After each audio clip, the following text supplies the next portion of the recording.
Ok, vamos a empezar entonces la última clase, bueno, de equilibrio ácido-base.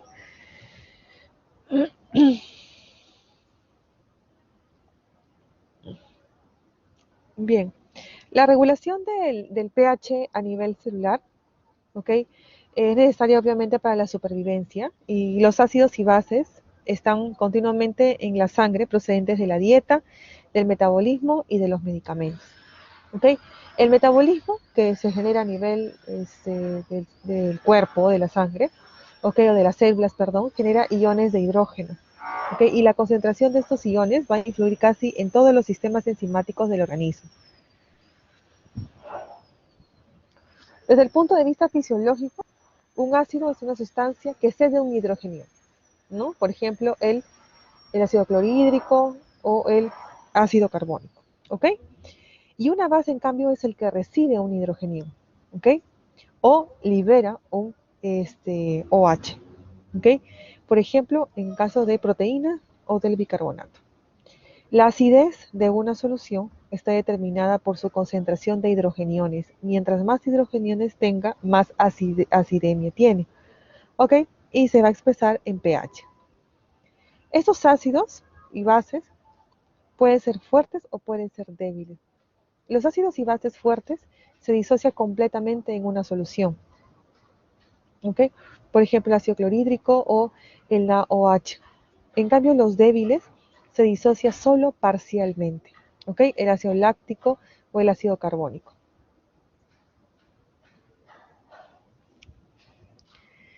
Bien, en cuanto al desequilibrio, el metabolismo de los carbohidratos y grasas se produce en grandes cantidades de CO2, que son ácidos volátiles. Ácidos volátiles quiere decir que son ácidos que se pueden eliminar, obviamente, por el sistema respiratorio.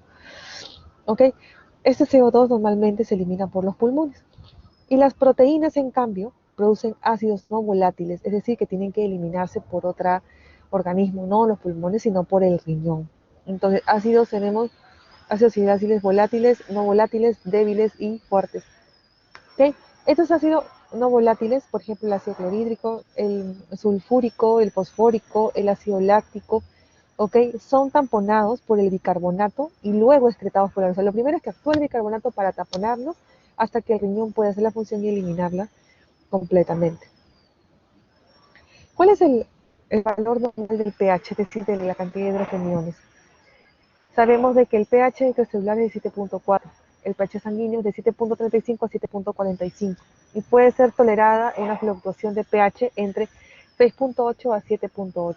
Más o menos de eso es incompatible con la vida. ¿Cuáles son los elementos formadores de ácido? La carne, los pescados, las aves, los huevos. Se dan cuenta todo lo que son generadores de proteínas. ¿Y cuáles son los generadores de bases? Las frutas, las verduras. Entonces, existen tampones o buffers, ¿no es cierto?, que van a evitar de que haya una excesiva cantidad de acidemia o ácidos a nivel sanguíneo. Entonces, son sustancias que evitan estos cambios bruscos de pH de una solución al añadir un ácido o una base, dependiendo de lo que esté elevado o de cómo se encuentra el paciente. El buffer principal del líquido celular es el bicarbonato o ácido carbónico. ¿Ok? Como sabemos acá, los tampones reaccionan con un ácido o base relativamente fuerte, ¿ok? Son aquellos que se pueden disociar, ácido fuerte, para reemplazarlos por otro débil. Como se había comentado, este ácido débil es aquel que se puede disociar, ¿no es cierto? A diferencia del ácido fuerte. El ácido débil, por ejemplo, es el ácido carbónico y sal bicarbonatada, como por ejemplo el bicarbonato. Esta ecuación es importante que ustedes lo tengan en cuenta, porque de aquí sale los buffers que son importantes. Obviamente buffers que son volátiles, ¿no? ¿Qué quiere decir esto? Nosotros, obviamente, después de que existe el metabolismo, de que se realiza el metabolismo, vamos a tener gran cantidad de CO2. Este CO2 se va a juntar con el agua y esta unión va a generar el ácido carbónico. Este ácido carbónico, por la acción de la anhidrasa carbónica, se va a dividir en dos, en el hidrógeno y en el bicarbonato. Este bicarbonato es el que va a ingresar en el caso de una acidemia, ¿no es cierto?, a nivel sanguíneo, ¿ok? Y este hidrógeno va a volver a retornar para generar las otras funciones. Más adelante hay un cuadro que quiero que vean, como siempre pongo como un resumen. Entonces, tenemos varios mecanismos, ¿no? Mecanismos homeostáticos del pH, mecanismo químico y mecanismo fisiológico. El mecanismo químico son los buffers. Tenemos buffer de proteínas, de fosfatos, de bicarbonato, que es el que vemos en la fórmula, y de hemoglobina. Y el fisiológico, que es retardado, que es la respiración y el sistema renal. Ok. El mecanismo respiratorio, cada día una persona con una dieta variada produce más o menos 60 nanomoles de hidrogenio en forma de ácidos metabólicos, ¿ok? Orgánicos y sulfúricos. Y si se altera la velocidad a la que se excreta este CO2 por los pulmones, se puede regular la PCO2, o sea, la presión de oxígeno, y modificar el pH. Esa es la fórmula que yo le había comentado anteriormente. Entonces, ¿cuáles son los mecanismos respiratorios? El descenso de pH, es decir, aumento de hidrogenio, estimula a los quimiorreceptores, que son carotídeos o aórticos. Y estos carotídeos, no son quimiorreceptores, carotídeos aórticos, van a generar una hiperventilación, aumentando la eliminación de PCO2, del CO2, y por ende disminuyendo la presión de CO2. Y al contrario, si aumenta mi pH, es decir, mi hidrogenio disminuye, se inhiben estos quimiorreceptores y por ende hay una disminución de la ventilación y retiene CO2. Con esa retención de CO2 generas más hidrogenio. Eso es lo que quiero decir. En el caso que nosotros tenemos un aumento de hidrogenio porque consumiste más en la dieta, más proteínas, no más lácteos, más huevo, genera un aumento de hidrogenio. Este aumento disminuye el pH, obviamente. Este aumento de los hidrogeniones estimula el centro respiratorio, a los quimiorreceptores también, y a los vasoreceptores, bueno, quimiorreceptores, perdón, y esto aumenta la frecuencia respiratoria. ¿Por qué razón? Porque ustedes ven la fórmula, ¿no es cierto? La unión del agua más CO2 genera ácido carbónico. Si yo aumento el CO2, va a aumentar mayor cantidad de ácido carbónico. ¿No es cierto? Si aumenta mayor cantidad de ácido carbónico, por ende, aumenta más hidrogenio, como sabemos que divide el hidrogenio y el bicarbonato, y eso aumenta el hidrogenio y disminuye el pH. O sea, lo de acá. Entonces, ¿qué es lo que tiene que hacer el cuerpo? Disminuir la frecuencia respiratoria. ¿Ok? Entonces, perdón, aumentar la frecuencia respiratoria y aumentar la profundidad. ¿Por qué? Porque si yo tengo mayor hidrogenio, yo tengo que eliminar más CO2. Elimino más CO2 de tal forma que si elimino el CO2, porque estoy barriendo CO2, al aumentar la profundidad y la frecuencia, va a disminuir la producción de ácido carbónico y por ende disminución de los hidrogeniones y aumento del pH. Esta fórmula es para los ácidos que son volátiles. ¿Ok? El control renal, en cambio, del equilibrio ácido-base, tenemos básicamente la eliminación de ácidos que no son volátiles. ¿Ok? Va a generar el riñón la eliminación de de este hidrogenio, generando un aumento de la orina ácida por un aumento de hidrogeniones en la orina. Esto va a generar también que haya una retención del bicarbonato. Si tú generas más reabsorción de bicarbonato, obviamente vas a eliminar mayor hidrogenio y genera un equilibrio ácido-base. Bien, entonces, ¿pueden eliminar grandes cantidades de ácido? Sí. ¿Pueden excretar bases? También. ¿Ok? Y pueden conservarla, o sea, puede conservar y producir un ion de bicarbonato y es el más efectivo regulador del pH. Entonces, lo que nosotros hacemos es, a nivel renal, eliminas bicarbonato o también puedes ayudar a la eliminación o a la salida de bicarbonato. Bien, ¿cuál es la velocidad de corrección? Que es una pregunta de examen. Entonces, el primero es el buffer, ¿no es cierto? Como sabemos, los buffers pueden ser los que actúan de una manera instantánea, de una manera rápida. ¿Ok? Funcionan casi instantáneamente. ¿Ok? Luego el mecanismo respiratorio, que actúa en minutos y dura horas. Y el tercero es el mecanismo renal, que es de varias horas, inclusive a días. Entonces, cuando nosotros tenemos un pH menos de 7.35, decimos que es una acidosis. Y un pH más de 7.45 decimos que es una alcalosis o alcalemia. La respuesta del organismo a las alteraciones ácido-base se llama compensación. Puede ser una compensación completa si se alcanzan los valores normales o una parcial si todavía no se normalizaron. Tenemos entonces, por ejemplo, hay dos tipos, que puede ser una acidosis o alcalemia o alcalemia, o acidemia, que pueden ser metabólica o respiratoria. Metabólica afectada por el bicarbonato, básicamente problema renal, y respiratoria que afecta al ácido carbónico, como habíamos visto en la ecuación, de cuando el de hidrogenión está aumentada o cuando el de hidrogenión está disminuido. Cuando hablamos de acidosis, el efecto principal es la depresión del sistema nervioso central por disminución también de la transmisión simpática, que provoca debilidad generalizada. Y la acidemia severa provoca desorientación, coma, muerte. La alcalosis, en cambio, causa sobreexcitación del sistema nervioso central y periférico. Provoca nerviosismo, espasmos musculares, convulsiones, pérdida de conciencia y muerte.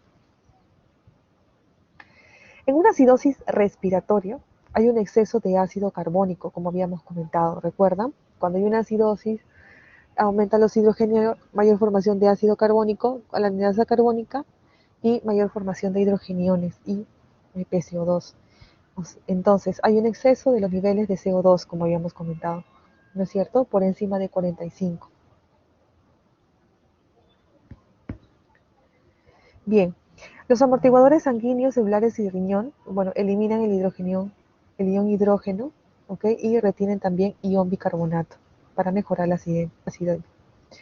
Entonces, ¿qué hace el organismo de manera de compensar la acidosis respiratoria? Ventilación disminuida, ¿ok? ¿Qué hace esto? Va a generar mayor, o sea, para que entiendan, ¿por qué es la causa o es la razón de la acidosis respiratoria? Por ejemplo, cuando tenemos una ventilación disminuida. Cuando tienes una ventilación disminuida, lo que ocurre es que retiene CO2 y el CO2 se une con el agua, genera más ácido carbónico y genera mayor cantidad de hidrogenio.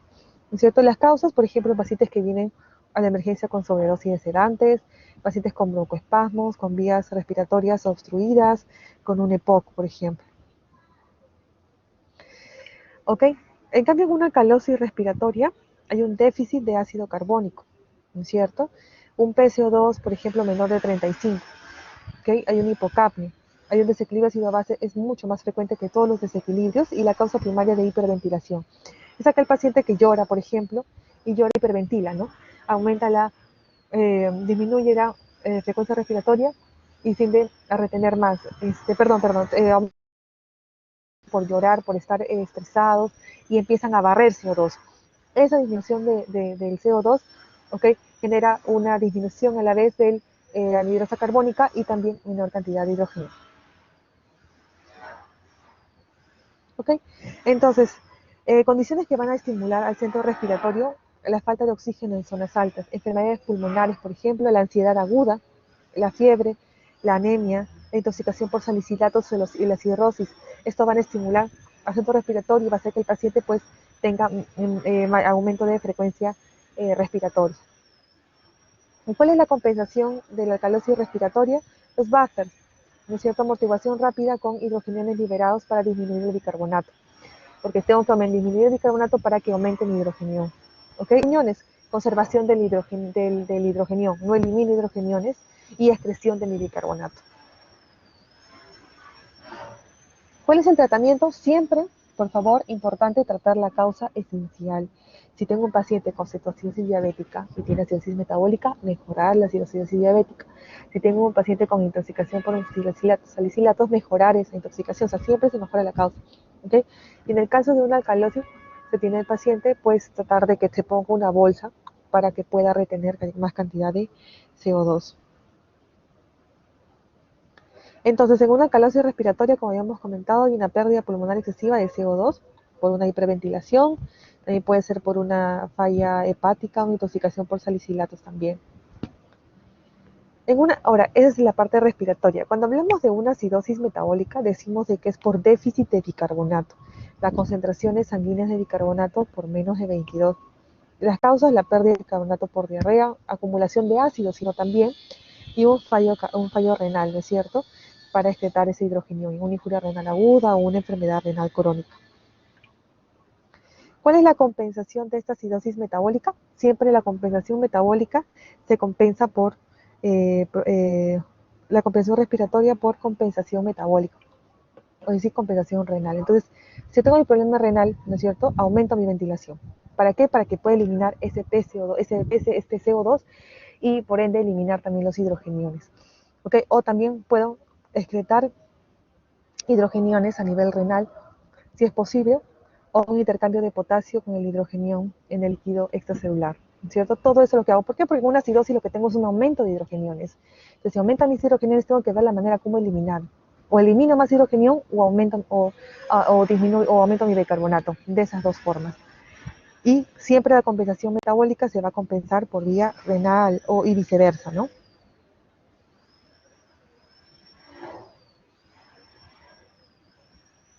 Bien. Entonces, ¿puede producirse por una pérdida excesiva de bicarbonato? Sí. Por la orina o por las heces también. Causas pueden ser renales, acidosis diabética, diarrea severa, desnutrición severa también. En cambio, en una calosis metabólica no. En una calosis metabólica hay un exceso de bicarbonato, aproximadamente mayor de 26 de bicarbonato. Las causas pueden ser vómitos, por ejemplo, pérdidas de ácidos del estómago, uso excesivo de drogas alcalinas, ciertos diuréticos, desórdenes endocrinos, ingestión elevada de antiácidos, deshidratación severa. Todo lo que me genere mayor cantidad de concentración de bicarbonato.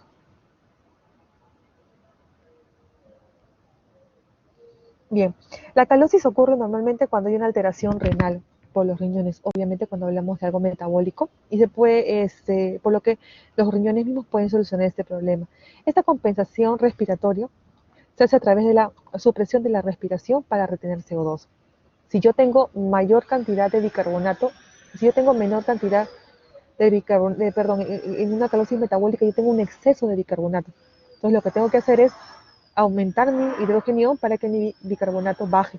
¿Cómo aumento mi hidrogenio? Compensándolo de manera respiratoria tras la supresión de la disminución de la frecuencia respiratoria, de tal manera pues que pueda acumular gran cantidad de CO2 y por ende mayor hidrogenio.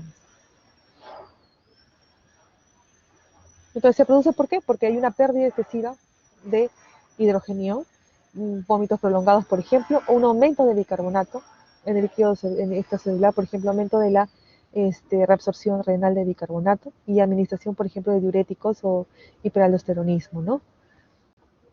Que me tienden a eliminar gran cantidad de bicarbonato, de hidrogenio. ¿Okay? Entonces, ante una alteración ácido-base, como ya hemos comentado también, han tenido su clase, tenemos que ver el pH, ¿ok? Si es acidosis o alcalosis. Y observar la causa de fondo. Si el paciente, por ejemplo, si es un cambio, por ejemplo, de PCO2, es respiratorio, pero si un cambio de bicarbonato, el problema probablemente es metabólico. Y observar el valor del parámetro que no es el responsable del cambio, ¿no es cierto? Que es el pH. Por ejemplo, si está dentro del rango normal, cuando hablamos del pH, entonces no ha habido compensación. En cambio, si está fuera de valor normal, el problema ha sido parcialmente compensado. Entonces, primero lo que tenemos que hacer es ver el pH. Cuando nosotros tenemos una excesiva cantidad de hidrogenio, nuestro pH va a disminuir. Estamos ante una acidemia. Solo podemos decir que es acidemia. Pero si mi pH empieza a disminuir y el pH aumentar, estamos hablando de una alcalemia. Luego de eso tenemos que ver si es metabólico o es respiratorio. Eso nos va a ayudar mucho, el exceso de base, nos va a ayudar mucho también el hecho de que tengamos una alteración de bicarbonato o una alteración en el PCO2. ¿Okay? Luego de ver eso, tratar de buscar la causa. La historia clínica, como vuelvo a repetir, es muy importante. Aquel paciente que, por ejemplo, ha tenido sobrecarga hídrica en su casa y de pronto le han dado excesiva cantidad de diuréticos, ¿no es cierto? Los diuréticos disminuyen gran cantidad de hidrogeniones, los eliminan.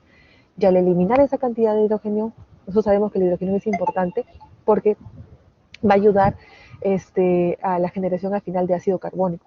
Entonces, si eso me ha disminuido mi hidrogenión, como sabemos, eso también va a generar pues que haya presencia de una alcalemia. ¿Ok? Disminuye los hidrogeniones y por ende aumenta también la gran cantidad de pH. ¿Ok? Y eso genera una alcalosis metabólica. Perdón, disminuye el pH, se genera una alcalosis metabólica. No he podido traer algunos ejemplos, pero sí quisiera que me hagan algunas preguntas. La clase de ácido base es un poco complicado, pero más o menos es importante que ustedes lo sepan o a lo menos tengan una base o de pronto más adelante conforme van avanzando, a lo menos los años de medicina van a ser esto mucho más frecuente. ¿Okay? Pero importante primero ver la cantidad de hidrogenio, ver si el pH disminuyó o ha aumentado, ¿no es cierto? Y ver la historia clínica del paciente. Como repito, lo más frecuente que podamos encontrar es pacientes con una alcalosis metabólica por la eliminación de hidrogenio que hay. Disminuye el hidrogenio, pues entonces va a generar mi aumento de pH, ¿no es cierto? Y genera una alcalosis metabólica. Aquí hay pacientes que están con muchas diarreas, pacientes que tienen vómitos excesivos, ¿no es cierto? Siempre es importante ver la historia clínica y luego ver el ADA. ¿Alguna pregunta que tengan hasta ahí, chicos?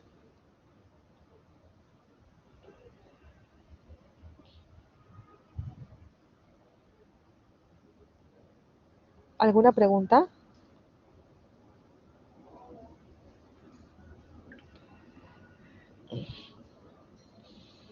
Dime, Diego. Doctora, buenos días. Tengo una pregunta. ¿Cómo se corrige el anion gap? ¿Aló, me pueden escuchar? Sí, sí, doctora, sí se le escucha. ¿Me escuchó usted?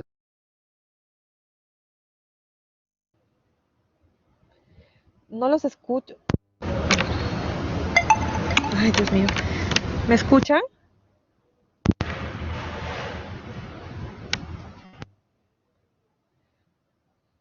¿Me estuvo, Diego? ¿Me escuchan? Yo no los puedo escuchar bien. ¿Han ¿Me escucha escuchado la ahora? última parte? Ay, Dios. Sí, o sea, quería saber cómo se corrige el anion gap.